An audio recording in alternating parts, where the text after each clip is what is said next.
பாதுகாப்பான கற்றல் சூழலை நமது அரசு உருவாக்கி வருகிறது.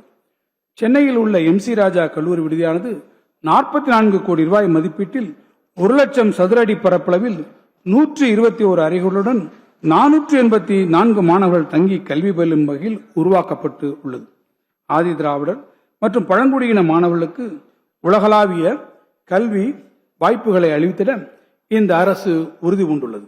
கலை மற்றும் அறிவியல், வணிகம், சட்டம், பொறியியல், மருத்துவம் போன்ற துறைகளில் முதுநிலை அல்லது ஆராய்ச்சி படிப்புகளை தொடரும் மாணவர்களின் நிதிச்சுமையை குறைத்து திறமையான மாணவர்கள் உலக புகழ்பெற்ற கல்வி நிறுவனங்களில் கல்வி கற்கும் வாய்ப்பை வழங்க தொடங்கப்பட்ட அண்ணல் அம்பேத்கர் அயலக உயர்கல்வி திட்டத்தின் கீழ் இதுவரை 160 கோடி ரூபாய் ஒதுக்கீடு செய்யப்பட்டு 385 மாணவர்கள் பயன்பெற்று உள்ளனர்.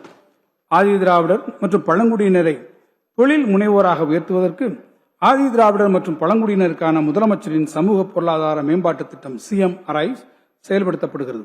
இத்திட்டத்தின் கீழ் இதுவரை 440 கோடி ரூபாய் மதிப்பிலான திட்டங்களுக்கு 165 கோடி ரூபாய் மானியமாக வழங்கப்பட்டு இதுவரை 8639 பயனாளிகள் பயனடைந்துள்ளனர்.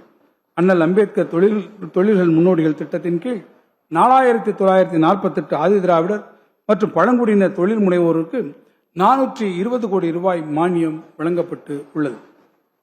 தூய்மை பணியில் ஈடுபடுவோருக்கு 23 கோடி ரூபாய் மதிப்பீட்டில் 1112 வீடுகள் இதுவரை வழங்கப்பட்டுள்ளதுடன் மேலும் 30,000 வீடுகள் வழங்க நடவடிக்கைகள் மேற்கொள்ளப்பட்டு வருகின்றன. தூய்மை பணியில் ஈடுபட்டு வரும் பணியாளர்களை தொழில் முனைவோராக மாற்றிடும் நோக்கில் செயல்படுத்தப்படும் மானியத்துடன் கூடிய சுய தொழில் திட்டத்தின் கீழ் இதுவரை 10 கோடி ரூபாய் நிதியுதவி வழங்கப்பட்டுள்ளது. இந்தியாவிலேயே முதன்முறையாக தமிழ்நாட்டில் 214 கோடி ரூபாய் மதிப்பீட்டில் 1,29,689 தூய்மை பணியாளர்களுக்கு உணவு வழங்கும் திட்டம் மாண்புமிகு முதலமைச்சர் அவர்களால் தொடங்கப்பட்டுள்ளது.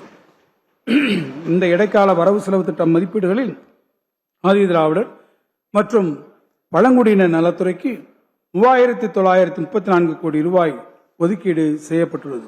பிற்படுத்தப்பட்டோர், மிகவும் பிற்படுத்தப்பட்டோர் மற்றும் சீர்மரபினர் நலன் சமுதாயத்தின் அடித்தளத்தில் உள்ள மக்களின் உரிமைகளை நிலைநாட்டிடவும் சமூக நீதியை தொடர்ந்து பேணி காத்திடவும் பிற்படுத்தப்பட்ட, மிகவும் பிற்படுத்தப்பட்ட மற்றும் சீர்மரபின வகுப்பினரின் கல்வி, சமூக மற்றும் பொருளாதார வளர்ச்சியினை ஊக்குவிக்கவும் அரசு பல்வேறு நலத்திட்டங்களை தொடர்ந்து வெற்றிகரமாக செயல்படுத்தி வருகிறது.